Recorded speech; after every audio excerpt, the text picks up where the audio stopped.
الطامة الكبرى هي أن المحتلين الاستيطانيين استطاعوا غزو عقل الكثير من المواطنين الكرد بحيث يدافعون عن مغتصبي وطنهم دون خجل، ويقدسون قبور المحتلين المقتولين في كردستان أثناء غزوهم لها، ويلعنون إخوانهم الكرد الذين قاوموا المسلمين الغزاة وضحوا بأرواحهم دفاعاً عن أرض آبائهم وأجدادهم كردستان، في محاولتهم لمنع تدنيسها من قبل الغزاة.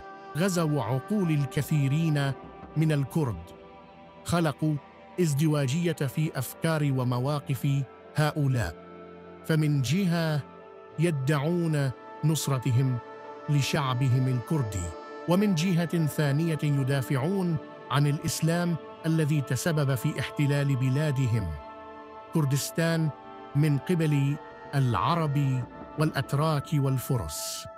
الغزو الفكري والثقافي للعقل الكردي هو أخطر بكثير من احتلال الأرض الكردستانية، بل أنه السبب الرئيسي لاستمرارية احتلال كردستان واستعباد شعبها ونهب ثرواتها.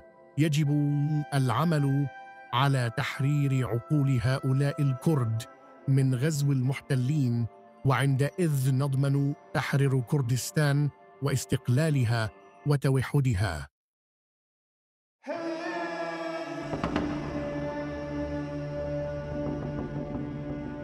الكاتب الدكتور مهدي كاكيي.